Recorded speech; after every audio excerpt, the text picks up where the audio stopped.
The views presented in this program are not meant to express the specific views of the Lafayette Bible Fellowship. You are listening to the Vigilance Radio Network.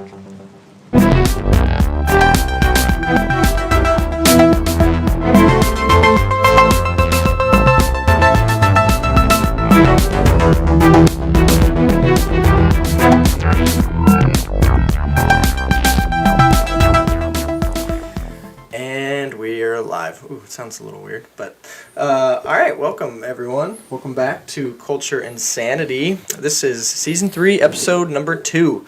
So welcome back. We got a few things on the docket today. If I'm being honest, just right up front, it sort of feels like we're stuck in a loop of the madness of culture. Some of these things might have been touched on in the past, but they've reared their head again, and they're here for us to just sort of talk about and discuss why they are or are not relevant to us as believers. So welcome back. Without further ado, we can just get right into it.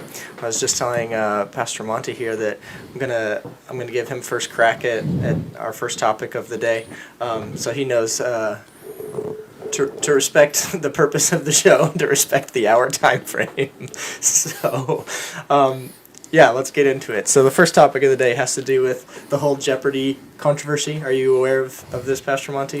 The Jeopardy controversy? You mean, no, I'm not. Well, I might be aware. I think it was last week. You mean with people not knowing who Adam Schiff is? No, not that. No, not that one? Okay. So, I believe it was last week on Jeopardy. There was a $200 answer under the category of "Where's That Church?" And the category read, "Built in the 300s AD, the Church of the Nativity," and then you're supposed to say, "Where's that church?" Right? That's the question. And the contestant, her name was Katie Needle, she buzzed in first and replied, "What is Palestine?" She was deemed incorrect for answering that question, or with that answer, whatever. And then another contestant buzzed in and said, "What is Israel?" And then that was deemed correct. Well, there was obviously a whole bunch of backlash over that. I did hear something about this. Yeah, so, the Church of Nativity is located in Bethlehem, and, a bunch of countries, ours included, and European Union don't recognize Palestine as a state and whatnot. So there's a whole bunch of controversy over that. And so I wanted to open that up to you first. And then Jeopardy itself had to come out and make a statement about why that should have never aired, how the question is flawed, or how it, doesn't set itself up for success, basically just trying to please all parties, you know what I mean? So this whole thing kind of got away from them. But the question I have for us is just, are there greater implications of something like this, of recognition of something like that? And what does it mean, or should it mean for us as we keep just sort of a discerning eye on things? I know you're the politics guy, and you have your own podcast for that type of thing, but it's reached culture because Jeopardy is a cultural phenomenon, so now it's reached our podcast. But why does something like this matter? Well, I think it matters because of the tug and pull which has been going on with the Palestinians and you said the tug and pull? Yeah, the okay. tug and pull. Tug and pull. That has been going on with the Palestinians and the Israelis for, as thousands of years. I mean, essentially speaking, and see, there's a lot of issues with misrepresenting the facts. So a lot of people who don't like Jews, for example, are angry with the Jews and say that that area, Jerusalem, Bethlehem, the whole Israel area right now, was taken from the Palestinians in 1948 and given to them by the United Nations. After World War II. Yeah. After World War II, in response to the genocide carried out by Hitler and what have you. So because of that, there's always been this tug and pull, and there's always been a misrepresentation of what actually happened historically. And yes, Israel was allowed by the United Nations to come back to, they were allowed to come back to Jerusalem in that area. But what most people don't know is that before they came back, that whole region surrounding Jerusalem was unproductive. And it was basically land that wasn't producing anything. And so when the Hebrew people came back and started to migrate towards Jerusalem because this proclamation had been made, they didn't come in and take the land from the Palestinians, but they bought it. So they came in, and there were vast land tracts that were for sale, and the Israelis bought all the land that they have. And they started out with a very small sliver given to them, and then they progressed from there. And the Palestinians were excited to sell them the land because, as far as they were concerned, it had been unproductive for hundreds of years. So now that the Israelis have turned things around and the land is now productive, you have all these people saying, well, the Israelis took it from us and it was given to them and it's not theirs by right, and it's doing so well that we want it back. And that's the popular line of the far left and those who hate the Hebrew people, is that they stole the land and now they should give it back, and the Palestinians have a right. Not only that, but you also get the fact that the Palestinians then, with the backing of Hamas and various other militant groups, are constantly trying to. What's Hamas? I've never heard of that. It's one of the terrorist groups of that region, a Muslim terrorist group of that region, and they are constantly picking at Israel and lobbing missiles and making it difficult for the Hebrew people there to exist peacefully. So there's this thing where politically right now, what people would like to see is that the Palestinians have had a large voice in saying we want, and what you've got is basically all the people that were around in 1948 and kind of know what's going on. They've kind of died off. And you have all these people that have grown up believing that the land that Israel now occupies is theirs, and they want it back, and they've been cheated. And so you have this enmity that exists between the Jews and the descendants of Ishmael, and the fight just goes on and on. If you would study history, if people would study history and get together on understanding what actually occurred instead of the false narrative, which is constantly being produced, then it would be a lot less tension. But these people believe, even though they're, it's like, don't bother me with the truth. My mind is made up. That's where they're at. I think the other thing that's like really interesting about that is that the historical narrative for getting land has always been conquering. Yeah, right. So, like, even if it is true, like how did America get its land? Yeah, how is that any different than any other? How did the Western colonialize Yeah. half the world? Yeah, no, it's, Well, it's real interesting. There there seems is to be that a bit region of Israel where they did take by Hypocrisy or force Right. the Golan Heights what the during the 7-Day Seven-Day War, War, yeah. where they just kicked ass of the people surrounding them. But they took it, and then now people are angry because they took it. It's also Well- interesting because Islam, by its very nature, is conquest. Yes. Right. Yes. and crush all people who oppose it. Yes. And so it's like, well, It's a taste of your own medicine if it's true. Yeah. It's interesting. I just don't get it. The precedent is there across the board. So it's really weird how they pick and choose. And I have to think that there's a bit of anti-Semitism to it, if I'm being honest. Oh, there is.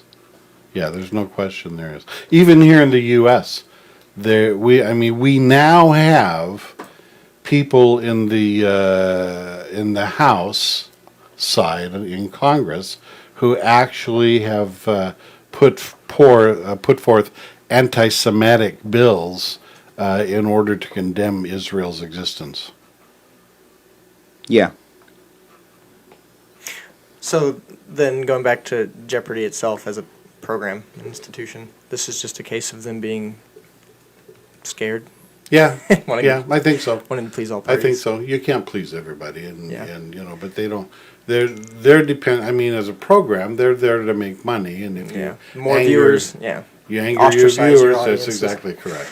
Yeah. I guess in the recording of that episode, they actually took it out because it was quote unquote problematic, the wording, and so it was replaced with a different clue within that game. Right. But then the original whatever ended up airing, and so it was this whole somebody probably got fired over at Jeopardy is all I can say.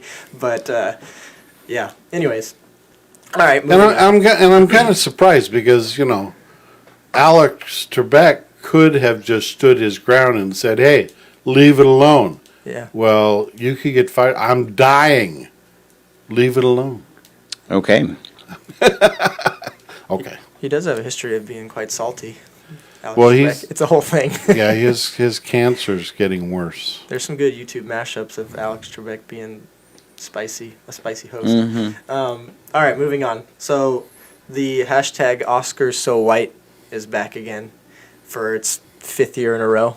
I think it started about 5 years ago. This campaign of exclusion within a Hollywood film industry. I don't think you were around last time we talked about it. No, I don't think 'Cause so. I think we talked about it last year, but I don't give Hollywood much credit for anything. So I know you don't. Do you know what it's about? uh, The whole Oscar So White activism, if you want to call it that? they pick and choose what it is they want to be against, right? And then they want people to boycott the actors, or the actors and actresses boycott particular types of. Is that what is that? Well, the it has one? to do with nominees being dominated by white peoples within that industry, or specifically white males. Yeah, and the Afro-American communities up in arms because not enough black. Well, it's not films just are- their community and their defense, but yeah, they're a huge voice in it. But I don't know. I don't hear the Chinese saying anything. I don't hear the Filipinos saying anything. Well, what's that movie that came out, Parasite? I think it's South Korean. They're saying something now because it was a big movie. Have you seen that movie, Josh? No, I really wasn't sure what it was about. It's sort of Get Outy, like Jordan Peele. It's comedic, but also really eerie. That's the vibe. Did you watch it? No, I've seen the trailer for it, and I've watched people talk about it and stuff. But I mean, I know it was available on Regal Unlimited. it is. Yeah, it is right now. Yeah. And the one film that they've produced of any note was not represented. Is that what happened? The South Koreans. Yeah. Okay. I don't know. You mean in American culture? In America, yeah. But Isn't, anyways, isn't that who produces the Emmys or Grammys or whatever? Oh, they you are? said of any note, and it's just I'm not. just saying. they do have a category for foreign film. But anyways, so it's a thing. It's a whole social activism thing for that industry, and trying to get equal representation and stuff. But yeah, and I think we talked about it. It was last year. It's been around for a while. This trending hashtag every February when the Academy Awards air or whatever. But I guess just will this ever go away? What's a realistic expectation in regards to people fighting that cause, and is that even is it a flawed argument to begin with? Well, the whole industry is about is about themselves. So actors, actresses, they're all about who they are, and so to tell them to get over themselves, it's like they can't do that. Well, it's interesting because it still happens even when there is like, and I don't know, like, are they looking for specific ratios? Like, they want a straight 50-50 or whatever it is. You know, you got whites, blacks, Asian. Like, what are they looking for? I don't know what their actual expectation is. But when there is a worthy performance, you know, whether acting or whatever within in the process of filmmaking, directing, or producing or writing, that is nominated. And so it's this weird thing, like 2 years ago, or maybe it was last year, Moonlight. I think Right. it was 2 years ago. Like, that movie won Best Picture because it was like a worthy candidate. So it's just a weird thing where there seems to be no pleasing people within that agenda. And so what are we, like, where does that leave the culture to dissect or understand, like, what's reasonable? What are people actually expecting? A complete pendulum swing? Now they want a fully ethnic Oscars or something? Like, I don't know. It just seems to be no pleasing that sort of activism. I think people want a sense of complete representation. But I mean, that's not what movies are. And that's what I have an issue with. Like, when you take a piece of art, what you're doing is you're creating a finite representation of a finite moment in time, right? So it's not you're not providing like this infinite representation of an infinite story. You're not, Stephen Strange or the Spectre having like a view of all of reality and understanding every single moment. No, you're locking something that's a finite experience into a finite moment in time to tell a finite story. So the idea of complete representation in a finite story doesn't make sense. And I just think that's what's missing is people are getting rid of they're slowly but surely losing the art of storytelling, both in their celebration and in their artistry, not so that they can tell stories, but so they can pander to an audience. And that's what it comes down to. Well, yeah, not only that, but, I mean, different people have different tastes. I mean, I agree with you 100%, Josh, but aside from that, the human factor is different people like different things. So some people might think that the film is wonderful and others might think it sucks. And that's part of, what you're having to deal with. But I think this nonsense of trying to manufacture, it's like the whole thing where everybody has to win a trophy. Yeah. Not a big fan of that as a sports person myself. Everybody has to win a trophy. Everybody did good. Participation points. Yeah. It's there's one article I was reading in regards to the Oscar so white thing rearing its head again, where it's talking about, so the one black actress that is nominated this year is nominated for Harriet, the movie about Harriet Tubman. She was great. Yeah, I didn't see the movie, but they're still pissed off because, of course, the one actress or actor that's nominated, it's a movie about slavery, of course. And it's like, yeah. What do you want from me? I mean, it's a historical piece. I will say that I'm disappointed that J-Lo wasn't nominated. Oh, for Hustlers? She was great in Hustlers. She was. I mean, I don't know.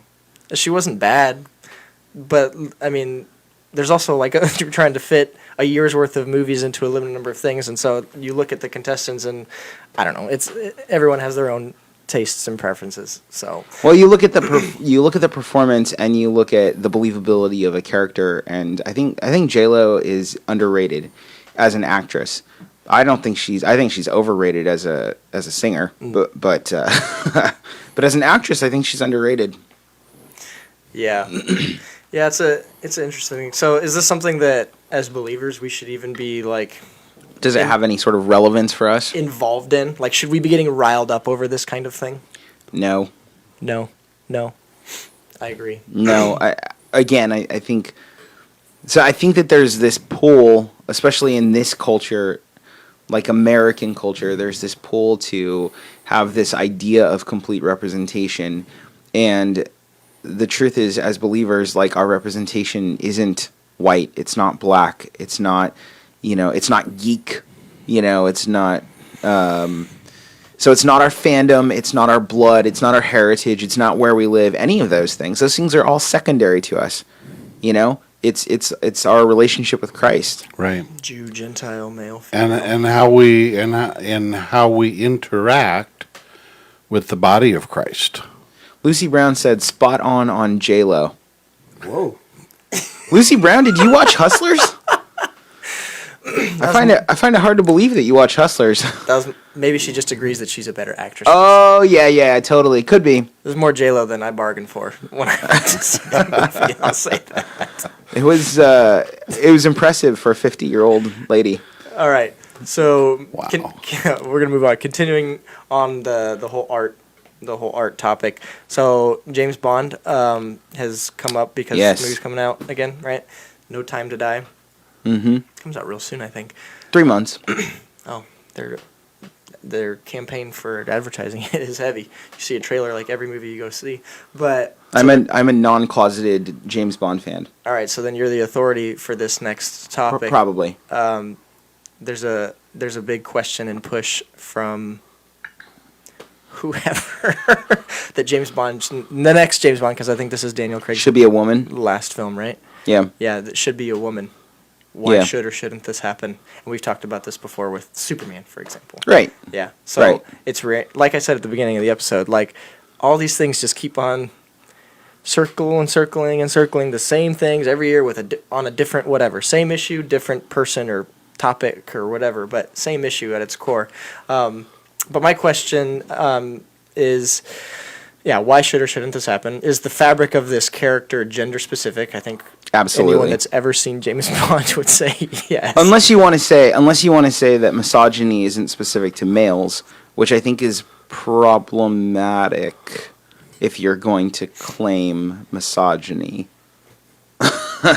Like people have an issue with the man, like mansplaining, and they have an issue with like male dominance, and they have an issue with white male privilege, and like all of these different things about males. James Bond absolutely embodies like a large amount of that. I mean, he was the man in the 1960s and 70s and 80s and 90s and 2000. Anyway, and so unless you want to claim that that's not associated with malehood and say that it is something that is pansexual in nature, not transhuman, not transgendered, non-binary in nature. Right. I think you're going to run into all sorts of issues then. I'm a little bit surprised with the current culture being so upset about the sexual identity and male dominance and all this and all the stuff related to that everybody pretty much leaves the Bond films alone. And you go back and look at some of those films. Oh yeah. It's like even I mean the names of the characters and maybe it just hasn't reached Bond yet. Well, on a mass level, like maybe it was season 1 we talked about like a John Wayne. Maybe if you remember, Josh, like John Wayne films like came under heat because of the way he acted, and it was like Yeah. I do not foresee. I read an article on this, and they were talking about having Bond be a different ethnic origin. They were more open to. Yeah, I don't have so much problem with that. Yeah, than the idea of like a black a Bond. female. That's a big thing. Yeah, black or Chinese or whatever. I don't think that Chinese would make sense unless it was like unless it was again a British Chinese. Well, Yeah, don't forget the British were. Yeah. That's what I'm saying. I think you could have different ethnic background, but not different cultural background. Yeah. That's so being British is intrinsic to who James Bond is also. Yeah. Well, on Her Majesty's Secret Service. Yeah, definitely. I mean, yes. So but from a global perspective, remember that Great Britain dominated many regions, and Chinese were amongst them for years. A large portion of James Bond has to do with his swagger. Yeah. Right? Yeah. It has to do with a very British way of looking at things. He's proper, but he's cheeky. Yeah, you know, well, you know. And there's a huge amount of things that wouldn't make sense if he was to come from any culture, including America. Yeah. So, but I don't think that is. I don't think that that's a non-binary attitude. I think that it is a very specific. His swagger is very specifically male. It's driven by testosterone, and I don't think that he is transmutable that way. It's not like the Doctor, for instance, in Doctor Who, where the character alters and changes personality that's built into the character. So it's not a big deal if the character becomes a woman because the character changes personality. Or the changing of the character in Sherlock Holmes. Which one? Well, Watson. Oh, you're talking about in The Elementary. representation by Elementary. In CBS's Elementary. Right, Elementary, where Lucy Liu, yeah. where they not only changed Watson, Lucy Liu portrayed that, But Moriarty. Moriarty was Spoilers. also female. Yeah. The show's over, though. Yeah. So, excuse me. That's a good show, by the way. Yeah, so here's a... Yeah, it was I good. have something in my throat. A question then. I'll ask it, and I'll ask it a different way. And as an artist, Sure. I don't know if you fancy yourself an artist too. Oh, very much so. Jack of all trades, right? Yeah.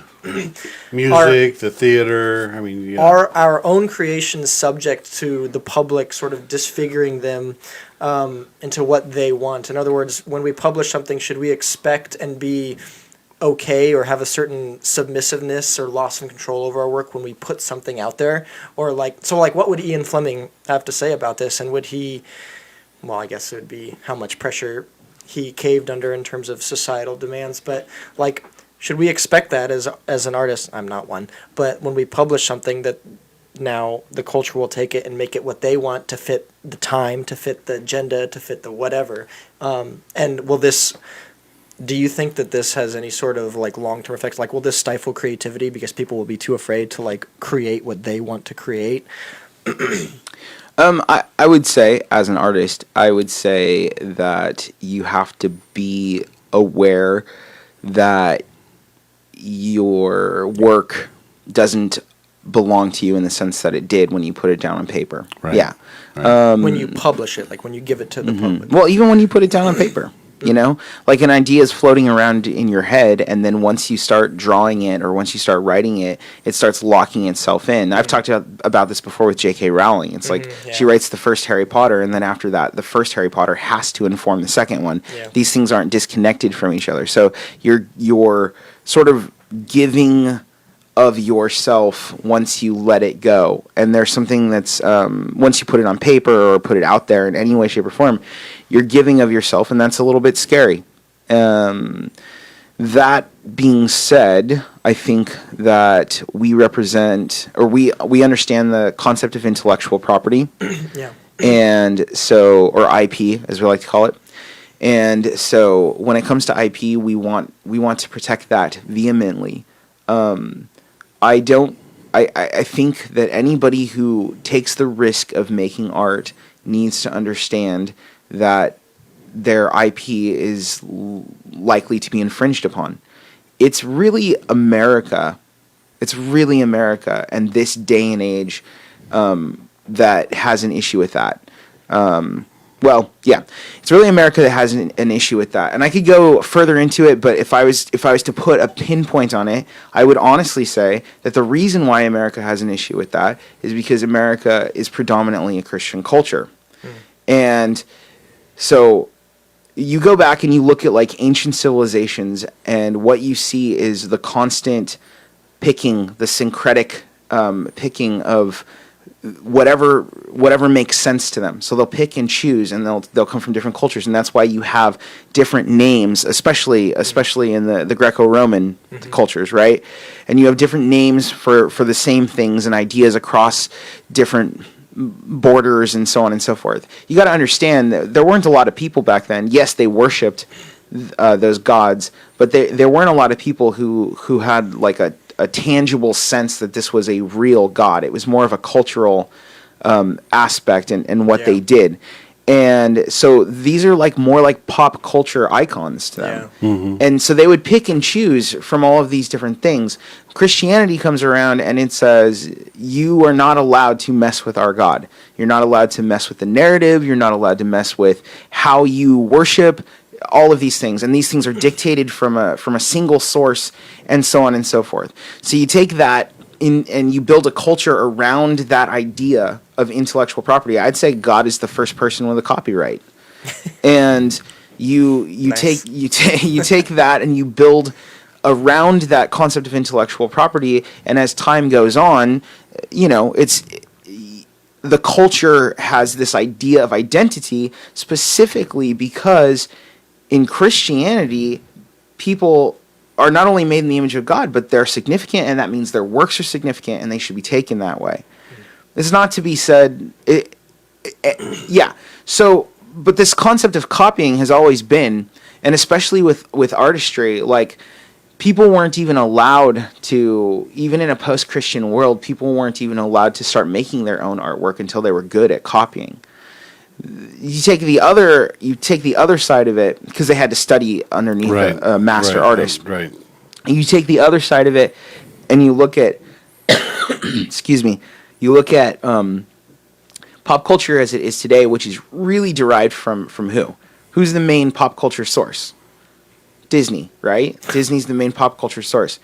Go back and you look at what Disney has done. There's just next to nothing that's actually original in Disney. Even like the things that even the things that the original works that Disney did oftentimes were taking from other things and inserting his own characters into it, like Mickey Mouse. He'd make his own version. Mickey Mouse, he's not even original, like he's based on Mortimer. And then you have like the fact that Mickey Mouse is anthropomorphic, right? Right. Yeah. It's not a mouse, it's a human that looks like a mouse. So in any case, but you take all these stories like The Little Mermaid, that is not how The Little Mermaid went. Snow White, that's not how Snow White went. Mm-hmm. Peter Pan, that's not how Peter Pan went. And the list goes on and on and on and on. Oh, absolutely. I mean, you go back and look at the German fairy tales. Yeah. These fairy tales that came out of Europe, and Disney got a hold of them. The castle and even turned them is all not- around. That's German. Right. And I don't have a problem with that per se. You just got to understand it's built into culture outside of Christianity. It's built into culture that we pick and choose and pull from various things. Then you have the American culture, and Disney, he comes in largely non-Christian in the way that he looks at things, and he's taking a syncretic approach to things.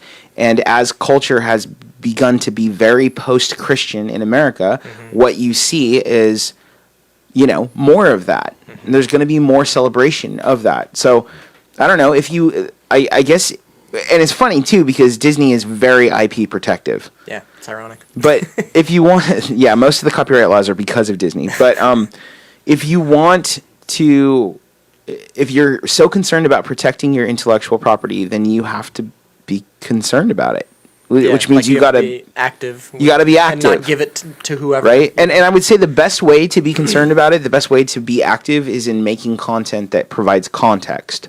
Well, and the other thing that you need to have, if you're gonna decide that you want to protect that, as people try to manipulate and change your initial product to fit a narrative that the culture is pushing, is you need to have deep pockets. Because when you file a lawsuit to protect your what you produced, that's expensive, and a lot of Disney has deep pockets. Yeah. But a lot of people that produce things, they don't. Yeah. Well, and a deep passion for what you created. Yes. Yeah. This reminds me. So I know you watch it. I don't know if you've seen it or our listeners. There's a show on Netflix called The Toys That Made Us. There's another one called The Movies That Made Us. But there's one episode on there for the latest season on Teenage Mutant Ninja Turtles, the Okay, toys that made yeah. us. And this whole thing what we're talking about is actually what split Eastman and Laird. The guys who made the Teenage Mutant Ninja Turtles. The guys that the comic. made the Turtles, because long story short, one of them wanted to introduce a female or turn one of them into a female. I can't remember which one. And the other one was like, well, no, like what we created was for teenage boys. Like that was what we created. We're not going to change it now because it would be better for, selling to a larger audience, Right. because, the toys thing got Right. away from them and really ended up shaping the comimic, like the J.K. Rowling thing you're talking about. Yeah. So it's Right, really right. interesting in that way. You should check it out if you haven't seen it. You were saying something. Sorry, I sort of cut you off. What was I saying? I don't know. I don't remember. I just think I think you have to be, you got to be bigger in your thought process. If you're you got to be bigger in your thought process for the things that matter, and that's what it comes down to. I'm really liking what DC has been doing, DC Comics as opposed to Marvel. I'm really liking what DC has been doing with their whole multiverse, their Crisis on Infinite Earths, all of that stuff, because what they've been doing is giving acceptance to multiple versions Yeah. of their characters. And I think that that's what it comes down to. I remember what I was going to say. We're going to start seeing some interesting things coming up here because the copyright laws are ending. The copyright laws are ending. Yeah, on many things they are. For like Mickey Mouse and Superman and things like that, right? Oh, like there's a shelf life on copywritten. Yeah. Oh, yeah. So Disney's Yeah. I responsible didn't for know that. pushing that shelf life back, right? Oh. So a lot of what Disney has been doing has been celebrating their old content on their new channels. So Yeah. they have like a new version of Mickey Mouse that emulates the old. Well, part of the reason why that is because they only own that version up to a certain point. So where Disney straight up owns Mickey with regular skin color, and he's got like the red and yellow. Yeah. Mm-hmm. In a couple years, Disney won't own the version of Mickey, the So they're- Steamboat Willie style. So what are they doing to try to keep that? So they're creating new content where create they've new updated. content. Yeah, Yeah. new content where they update the character. and then copyright that. Yes. Yeah. Keep it going. Yes, that's what they do. So, and the same thing's going to be true with Batman and Superman. I mean, but if you go back and you look at Batman, actually, you can kind of see him on the camera. If you look up above the Culture Insanity sign here, there's a Batman up here, and you can't really tell, but he has purple gloves. That's the original Batman, and pretty soon he'll be out of copyright too, which means any company could come along and make their own version of Batman. Right. So how do you What about things like names? Yeah, as long as they're from that era, yeah. Oh, interesting. You can use Bruce Wayne, you can use, spoiler guys, Bruce Wayne is Batman. That just seems like a losing battle. Oh, Well, there, it's- yeah, she put him on it's- camera. Thank it- you, producer Jasmine. on all and we see this happening all around us. If you listen to a lot of the commercials nowadays, a lot of the commercials are using variations of popular songs coming out of the 50s that are no longer. that are no longer under copyright because of that. So when you hear a tune and you go, "Oh, That's not the same as sampling a song, right? Because No. that has no, think so. no, this is no." They're It's just a they're whole they're going version in of it. and changing the lyrics or doing whatever. yeah, and I don't know what the shelf life is for music, but But the same issue is there as what you're describing. yeah. So I think if you're concerned about it, you have to provide lots of context. Yeah. Content that produces context creates authenticity. Authenticity is how you preserve what it is that you want to do. And I think I don't think that that's going to happen, if I'm being honest. I don't think people are going to do that. I think they're going to go more the way of DC, where they're going to accept a multiverse and they're going to try to make their brand the better one by being better on social media and creating mind share and so on and so forth. I think that's what's going to happen because we're a post-Christian culture, and it's really only in Christianity where we have such justified a sense of significance. Yeah. Where this thing is connected to our very being, Yeah. and it's reasonable to think so. Yeah, that's interesting. Well, the other thing is part of the reason that you have the a statute on the copyright laws is because as the original owners die off, then who's going to you as somebody that has the heritage of one of those, so a son or a grandfather, or Sure. whatever, they have to have the passion to go in Yeah. and to want to protect that. Look like- at what happened with Hercule Poirot, and what's going on with that over in England, where they killed him off. Yeah, I know nothing about that. Yeah, they killed. But that's off. well, I mean, I know who Hercule Poirot is. It's Agatha Christie. They killed off the character, and then interesting on Prime, Amazon Prime, there's the production of a new Hercule Poirot. Yeah, I know you're trying to move on here. I just want to throw something out there, though. That, Sir Arthur Conan Doyle was so bothered with his version of Sherlock Holmes that he killed him off because people thought that he was real. People thought that he was more like they were more interested in Sherlock Holmes than they were in Conan Doyle. Right. And so then he killed him off because he felt like Sherlock Holmes belonged to the public and he wanted to make it clear, no, he belongs to me. I love that. Nice. I love that. Yeah. Yeah. But then he had to bring him back because he was too popular. Yeah. He caved. Yeah. All right, we're gonna get our contestants on the line here for trivia. So Josh, if you want to bring us into our game time, let's party on. Time to play the game. Time to play the game. What's up, guys? I can hear you. Can you hear? I can hear my first moment really well. It's my first time on these Bluetooth headphones, so it's pretty exciting. All right. So we are playing a Jeopardy trivia game today. I have 7 questions for you. If you've been listening to the podcast, but first of all, who do we have here? Who's on the line? My name is Colin Trackowitz. And who else? Jacob Browning. Okay. Welcome, guys. So I don't know if you've been listening to the show, but at the top of the hour, we started off with controversial Jeopardy situation going on.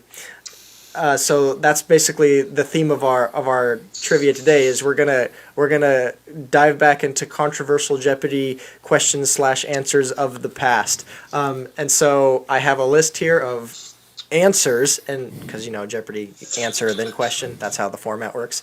Dang it. I'm not going to fault you if you don't answer with a what is, but so this is sort of a fun one because it's controversial because there's an actual answer and then there's the answer that the original contestant gave when they were competing on the show however many years or months ago. So I expect from you guys the actual answer, not the joke answer. Are we clear? Okay. Yeah. Okay. That's the straight part of the podcast anyway, so. All right. By the 4th century AD, Rome had 28 public ones stacked with rolls of papyrus.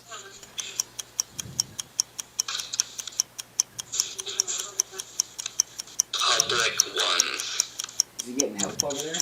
What are libraries? Oh, good one. Good one, Colin. Yep, that's correct. It's funny because the original contestant said, "What is a toilet?" Yeah.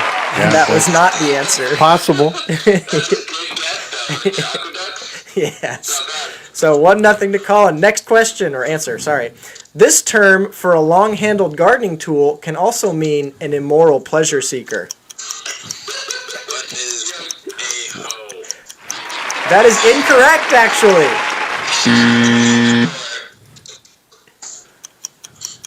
I don't even know the question anymore. I thought for sure that was going to be the right answer. This term, and Jacob, you're out. If you watch Jeopardy, you don't get a second stab. This term for a long-handled gardening tool can also mean an immoral pleasure seeker. What is a rake? It is correct. A rake.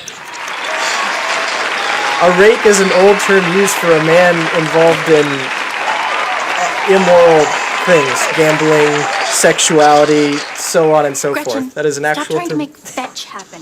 It's not going to happen. Nice, Josh. All right, good job. Good guess, Jacob. And for the record, the original contestant said the same thing. What is a hoe? Next question, or answer, sorry.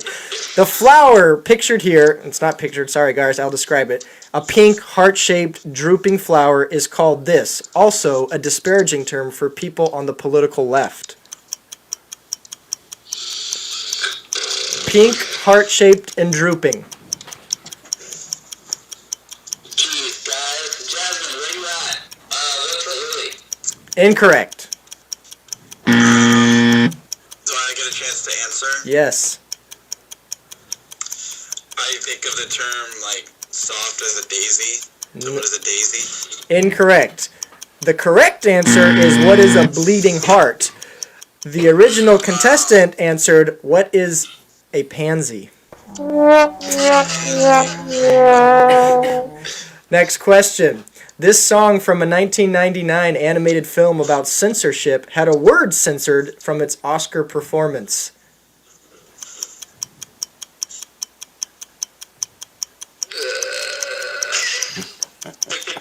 99.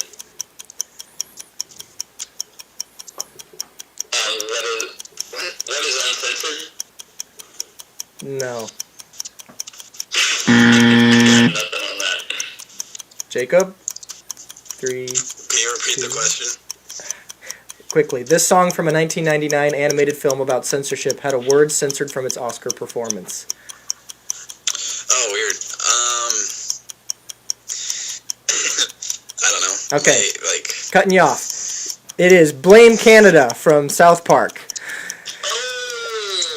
The original contestant said, what is the love ballad of Turd Ferguson? Please, no! No! No! Which they stole from a very popular SNL sketch for those SNL fans out there. Next question. Colin's winning 2-0. If Andy yearns for Brenda and Brenda cares about Charlene, who pines for Andy, the three of them form one of these. That's a love triangle. Correct. A love triangle. The original contestant said, what is a threesome? Yes, wildly inappropriate.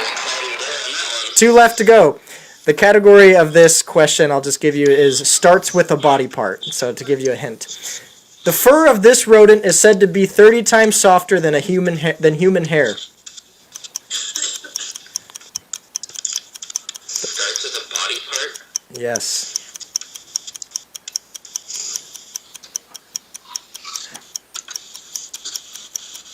The original contestant said, what is a titmouse?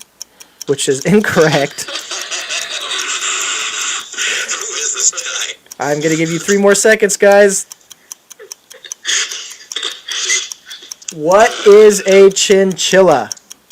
Oh, there you go. Never would have got that. Didn't even know that was a word.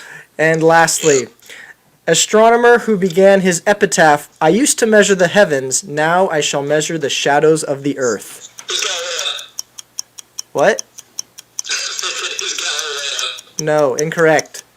I don't know. Who is Nostradamus? No, incorrect.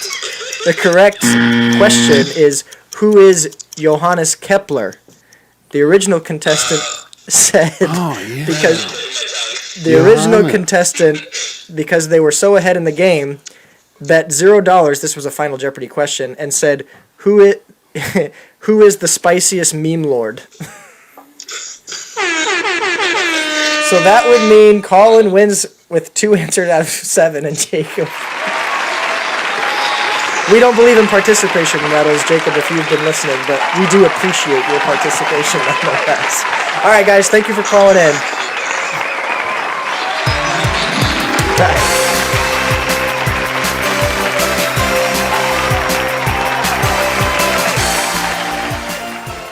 Nice. Please forgive us if you were offended by any of those questions. We did not make them up. I personally thought that titmouse made a lot of sense. You were quite tickled by it, I could tell. I can't. What? See, It was a titillating response. Very nice. yeah. Okay. All right. So Robert Downey Jr. was on the Joe Rogan podcast early last week, Promoting his film, yeah. promoting Doolittle. Doolittle, Doolittle, correct. A film about vagrancy. Yeah. So he was on there, and Rogan was asking him about Tropic Thunder. For those of you that have seen Tropic Thunder, Robert Downey Jr. did blackface in that movie. Yeah. And so he was asking him about it. What's like, the famous line? I'm just a dude. white, or yeah. I'm the dude playing the dude disguised as another dude? He says that. I'm just the white dude playing the black dude playing the white dude disguised as I don't know. Yeah, It's something. It's absurd. And that's Yeah. why it's funny, for the record. But anyway, so Joe Rogan was asking him about it, and like, what's up with that? Do you think that you could make that today? Like, how was that for you? Like, because obviously it's like a controversial thing. I don't know why. Personally, it is, because the whole point of that movie was to point out the absurdity of that. Sure, it's satirical. Yes, incredibly. But I'm gonna read back some of the things that Downey Jr. said to Rogan in response to this portrayal, and like how it works today or doesn't work today. So he says, it was impossible for it to not be an offensive nightmare of a movie. I know where my heart was. It's never an excuse to do something that's out of place and out of its time. It's an interesting and necessary meditation on where is the pendulum?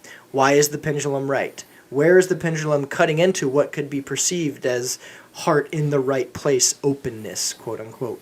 There's a morality clause on this planet, and it's a big price to pay, and I think that having a moral psychology is job one. Sometimes you have to say, yeah, I effed up. But remember, he says, and this is what I said, Tropic Thunder is about how wrong that, the characters, is. About how wrong that is, so I take exception. So, I guess initial thoughts. My question is, though, what are our thoughts on what he has to say in regards to the need for a moral psychology and assessing the pendulum? And do we as believers have a responsibility with that pendulum? Do we need to assess it? Do we need to abide by it? What is our responsibility? What do you guys think? If I understand what he means by moral psychology, I would say yeah. I think that we should have a psychology that's based on geared toward and leans into morality. If that is what he means. That's all he said. Yeah. That's literally all he said about it. I took the exact quote and didn't leave anything out. They moved on to other stuff after that. Yeah, I mean, I think he didn't give a whole discourse on. I think that his based on what he was saying, he was trying to say, could be wrong, RDJ, feel free to reach out. I think he was trying to say that if you look at the intent behind what people are doing, you should let that intent color the outcome. No pun intended. Right. So, yeah, I mean, I think that I don't think intent is everything. I do think that there are outcomes which are offensive regardless, and should be avoided. So I don't think that the ends always justify the means. Avoided or recognized and, contrition shown? Like, I mean, I think there are some things that should be avoided. You know? I mean, we could go into the real dark places here in certain behaviors that should be avoided. I don't know that it's necessary to do that. But I think that there are some things which should be avoided, but there are certain things which human behavior in specific where we need to take it with the grain of salt. And I think comedy is one of those things. And we need to recognize that. And it's always been something that we, at least in American society, we've always recognized that about comedy specifically, right? Satire is protected. It's a protected thing. It's protected as free speech. It's seen as something that we as human beings have as part of our rights. And so they want to protect that. And that's what this is. That Americans have. The Americans, yeah. But the Constitution is saying that and again, what is the Constitution? But the Constitution is saying that they believe it to be inalienable and specifically, universal in nature. And I would agree with that. Like, comedy is a very specific thing. We see satire all throughout the Bible. Jesus is wicked funny, ironically. So it's just you have to understand why somebody is saying something. If maybe something was in poor taste, and so that can be addressed. I think that this falls in the area of funny, especially when you consider that God in particular likes to make fun of the wisdom of man, specifically by using the opposite in order to prove his point. You see it a lot in Scripture, that he'll take the opposite or something to prove his point about, he'll make he'll make a king into a pauper, or he'll make the youngest into the oldest, or he'll make you see this like kind of all throughout Scripture. That's how God does something, and that's, I think, people would be kind of philosophically small if they didn't understand that there was a bit of humor involved in that. I think it even says in Proverbs that wisdom laughs at that sort of thing. So, yeah. I think there are three things here that I look at when we're discussing this, particularly in regard to Robert Downey Jr. And the first thing is that his response to his interviewer is a throwdown in regard to the direction of the question to begin with, because the question really is being given to an actor who makes his living portraying other people, and many actors do not come across as very intellectual. And his response is an intellectual response to issues which are being thrown out there by people that are not intellectual at all. The response of these people who get excited about blackface and other types of things which are happening in the culture and accuse people of things which are inappropriate, they're often trying to just get a response to an issue that may or may not be there. It was appropriate 30 years ago in certain theatrical situations. It's not appropriate now, You should have had the foresight as an individual 30 years ago to think about what it would look like, 50 years later or whatever. And basically he's throwing down and saying, that's a stupid question to begin with. But if you want an intellectual response, I think if you watch the interview, that's not what you would read into this is my take on it. Okay, well, this is my take on it. Perhaps you should watch the clip at least, Well, because I'm aware of what you're talking about because I saw that it was an issue that people were having. My second point is that Robert Downey Jr. is an intellectual. Oh. And his response that he gave takes it up a notch as to whether the people that have those views to begin with are capable of understanding the argument that he's making. That's out there. And I would say that, he's basically saying, okay, you want a response to this? I'll give you a response. And he carries an intellectual response which would give the somebody some pause to think that, wow, this guy's really thought this through about the sociological implications which are present in regard to these issues which are now people are being faced with. So, kudos to that on that. That surprised you, Josh, that I would recognize that. And then the third thing because you generally don't recognize actors as being smart. It depends on how they conduct themselves. There are some actors who make it very clear that they're not very intellectually savvy. Well, he's certainly like De Niro, for example. Okay. Okay. But the third thing is then what you indicated, Josh, is that it's interesting that in our current cultural atmosphere, comedy is given a pass on a lot of things. Not so much anymore. No, I was gonna say, It's not really. well, yeah, and when you listen to comedians discuss this, they're trying to walk a fine line as to what's acceptable and what's not. Right. But they still push the edge, and there are some comedians that are respected enough that they can get away with things. Others are having a little bit of difficulty, but the idea that comedy has been given a pass on some of these areas is very much still in play, I believe. Yeah, I mean, we've tackled a lot of topics where it seems like that's dying. It's always being. But I think it's being eroded for sure. did you guys see Ben Stiller's comment on it? No, he made a comment on it too. Well, okay, so he plays the character Simple Jack. He directed that movie, right?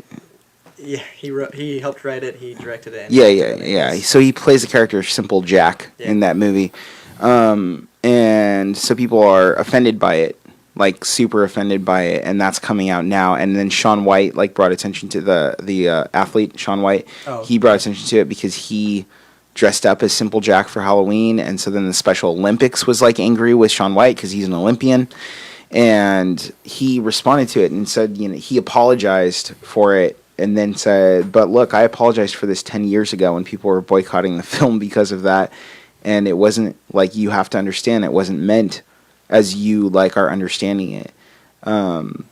Yeah, what's interesting about... It was meant, like you said, it was meant to make fun of actors Yeah, and who that's were willing exactly to do what- anything to... That's exactly yeah. what Robert Downey Jr. says too, is his whole point and why he loved the movie so much and why he accepted the role and stuff was because he wanted to hold up to nature, as he says, the absurdity of and audacity of some actors and peers, and maybe even himself at one point, I don't know, of what they think they are allowed to play or whatever. Like a white man, or in his character's case, a blonde-haired, blue-eyed Australian man who thinks he can play a black actor, or Ben Stiller's character who plays a mentally retarded person or something. So the whole point was to highlight the absurdity of their characters who...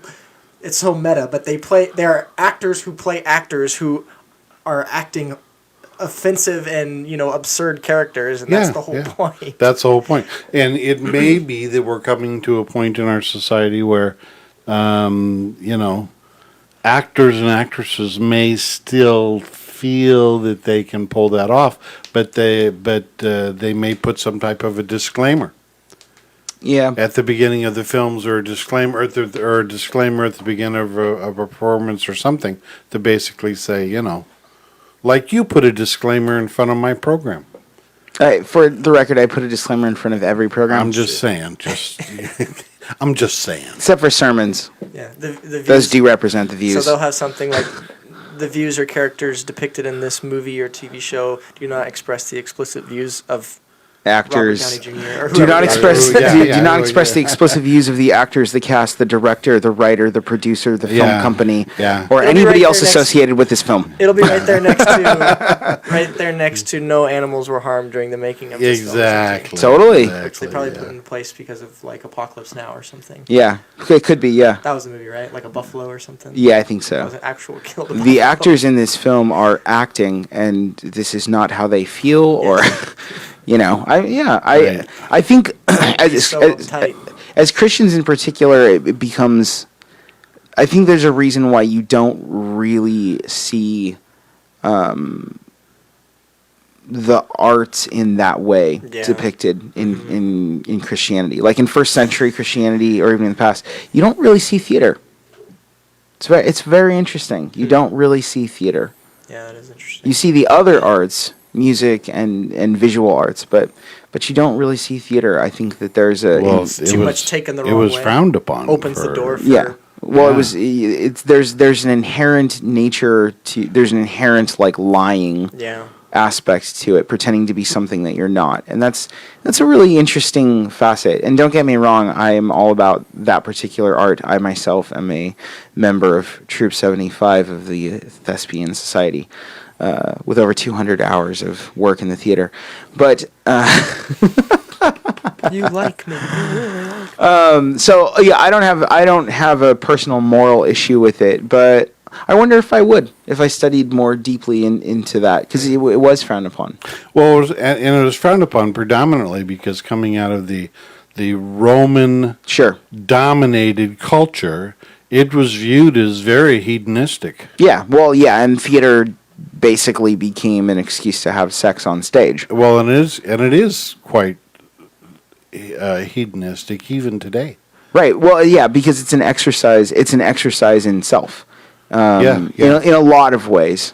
So, I mean, obviously, there's a fine line there. You know, there's dramatic reading, for instance. That definitely happened in Scripture. So I don't know. It's, you know, I don't know. It's that's an interesting one. I might have to explore that more for my own personal. All right, guys. Well, it's about time to wrap it up. So, thank you to y'all. Thank you to our listeners. Thank you for our contestants on the show today. That was fun. We look forward to your participation and sharing and all that in 2 weeks.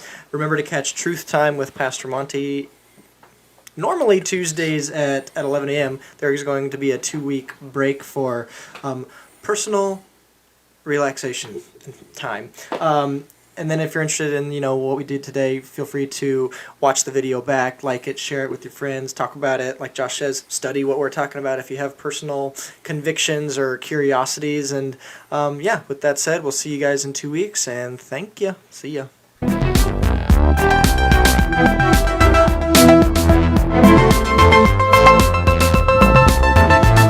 This program are not meant to express the specific views of the Lafayette Bible Fellowship. You are listening to the